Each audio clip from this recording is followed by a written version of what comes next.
नमस्कार। तंदूर कांड की कहानी के पहले भाग में आपने जाना 1995 के जुलाई महीने में उस रात की कहानी जब यूथ कांग्रेस के कार्यकर्ता सुशील शर्मा अपने कार की डिक्की में किसी की लाश रखकर दिल्ली के कॉनॉट प्लेस से लेकर आईटीओ ब्रिज पर भटकते हुए अपने रेस्टोरेंट बगिया में पहुंच जाता है, जहां वो तंदूर में उस लाश को जलाने लगते हैं, लेकिन पकड़े जाते हैं। अगर आपने ये सब कुछ अभी तक नहीं देखा है तो देख लीजिए, लिंक कमेंट में पिन है।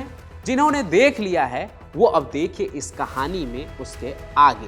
कहानी के अंत में आपने देखा था कि गश्त दे रहे कांस्टेबल नजीर कुंजू को जैसे ही इस बात की खबर लगती है कि तंदूर में किसी औरत की लाश जल रही है, वैसे ही उसने पुलिस फोर्स और फायर ब्रिगेड को बुला लिया। लेकिन मैनेजर केशव अब भी किसी को अंदर घुसने देने पर राजी नहीं था। वो इधर पुलिस को रोकने में लगा था और उधर उसका मालिक सुशील शर्मा फरार हो गया। नतीजन केशव ही पुलिस के गिरफ्त में सबसे पहले आया, क्योंकि वो और उसका मालिक मिलकर एक औरत की लाश जला रहे थे, वो भी रेस्टोरेंट के तंदूर में। उस तंदूर में जो नान और रोटियां सेकने के काम में आता है। केशव से पता चला कि ये लाश किसी और की नहीं बल्कि उसके मालिक सुशील शर्मा की बीवी नैना साहनी की है। सुशील शर्मा और नैना साहनी के बीच प्यार का रिश्ता पॉलिटिक्स के जरिए पनपा था। वो दोनों ही यूथ कांग्रेस के जुझारू कार्यकर्ता थे। इस बीच इन दोनों के दरमियान प्यार कुछ ऐसे पनपा कि दोनों लिव इन रिलेशनशिप में रहने लगे।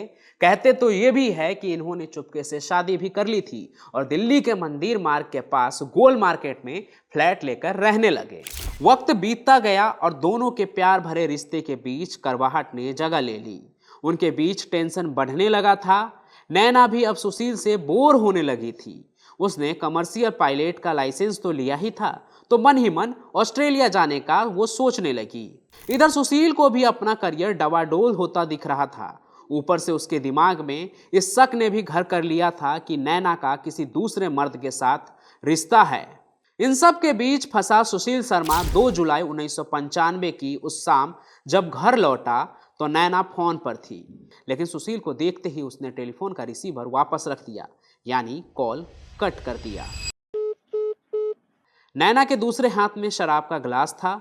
उसने सुशील को भी ड्रिंक ऑफर की, लेकिन सुशील के दिमाग में ये चल रहा था कि आखिर ये बात किससे कर रही थी जो मुझे देखते ही कॉल कट कर दिया। मौका पाते ही सुशील ने फोन का रिसीवर उठाकर रीडायल का बटन दबाया। उधर से फोन उठाने वाले ने जैसे ही हेलो कहा, सुशील की आंखें गुस्से से लाल हो गई और उसने फोन कट कर दिया। सुशील ने हेलो की आवाज सुनते ही समझ लिया कि वो कौन है। वो मतलब नैना का पुराना दोस्त मतलूब करीम, जिससे नैना का अफेयर होने का शक सुशील को था। गुस्से में बौखलाया सुशील कमरे के अंदर गया और नैना से सवाल जवाब करने लगा कि आखिर उसने ऐसा क्यों किया, क्यों वो अब भी मतलूब से बात करती है।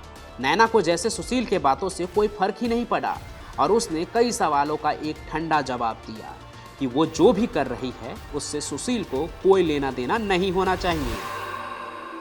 इस एक जवाब ने सुशील का खून ऐसे खौला दिया कि वो पीछे मुड़ा, दराज से अपनी लाइसेंसी पिस्तौल निकाली, 4 गोलियां भरी और फिर बिना 1 सेकंड गवाए धड़ाधड़ 3 गोलियां नैना साहनी की तरफ दाग दी। 2 गोली नैना के सिर और गले में लगी और तीसरी चूक गई, लेकिन ये 2 गोली जिस जगह पर लगी वो नैना की जान लेने के लिए काफी था।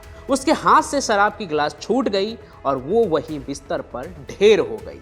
सुशील के पिस्तौल में 1 गोली अब भी बाकी थी, लेकिन चलाने की उसकी हिम्मत नहीं हुई।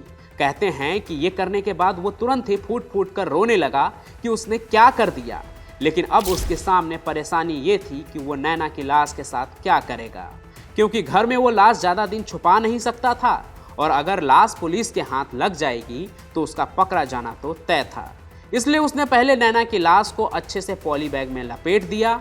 सुशील की किस्मत अभी भी अच्छी चल रही थी कि आसपास के पड़ोस में किसी को इस बात की भनक भी नहीं लगी कि आखिर सुशील के घर में क्या हुआ है।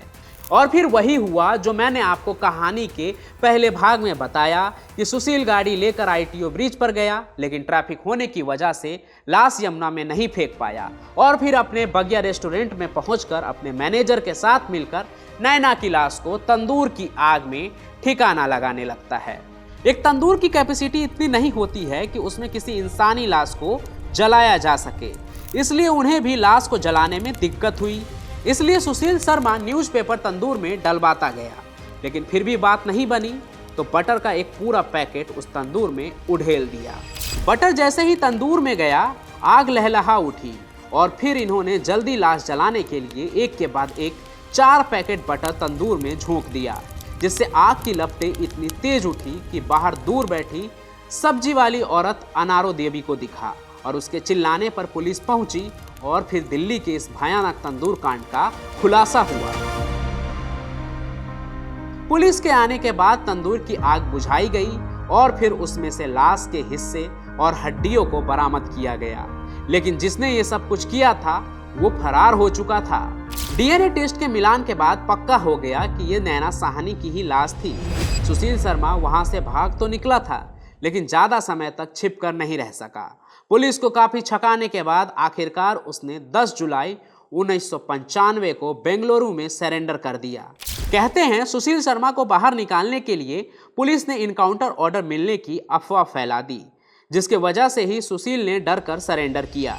ये केस इसलिए भी नजीर मानी जाती है क्योंकि रिकॉर्ड टाइम में इस केस में चार्जशीट दर्ज हुई और साथ ही साथ इस केस को सॉल्व भी कर लिया गया। तंदूर में किसी को जला देना अमानवीय था। नतीजन 8 साल के लंबे मुकदमे के बाद 7 नवंबर 2003 को डिस्ट्रिक्ट कोर्ट ने सुशील शर्मा को मौत की सजा सुनाई और उसकी मदद करने के जुर्म में केशव कुमार को 7 साल की कठिन कैद की सजा मिली। 19 फरवरी 2007 को हाई कोर्ट ने निचली अदालत का फैसला बरकरार रखने का निर्णय सुनाया। फिर अपील हुई, लेकिन इस बार भी सुप्रीम कोर्ट ने सुशील को दोषी ठहराया पर मौत की सजा को उम्र कैद में बदल दिया, क्योंकि उनके हिसाब से सुशील को मौत की सजा देने का मतलब इसलिए नहीं था क्योंकि उसका अपराध का कोई पिछला ऐसा रिकॉर्ड नहीं था और यह हत्या भी उसने निजी वजहों से की थी, जो समाज के खिलाफ कोई अपराध नहीं था बल्कि निजी था। फिर बाद में जेल में उसके अच्छे चरित्र को देखते हुए लगभग 2 दशक से भी ज्यादा समय जेल में गुजारने के बाद साल 2020 में सुशील शर्मा को रिहा कर दिया गया। आज की तारीख में तंदूर कांड वाला रेस्टोरेंट तो नहीं है, लेकिन अशोक यात्री निवास होटल वही है अपने बदले हुए नाम के साथ। अब आज की ये कहानी आपको कैसी लगी कमेंट करके जरूर बताइएगा हमें, और साथ ही साथ हमारे इस चैनल क्राइम कनेक्ट को सब्सक्राइब कर लीजिए ताकि ऐसे ही चौंका देने वाली क्राइम का खुलासा यहाँ पर हो सके और आप देखकर अलर्ट हो सके। हम फिर मिलेंगे नए सफर में, तब तक आप अपना ख्याल रखें।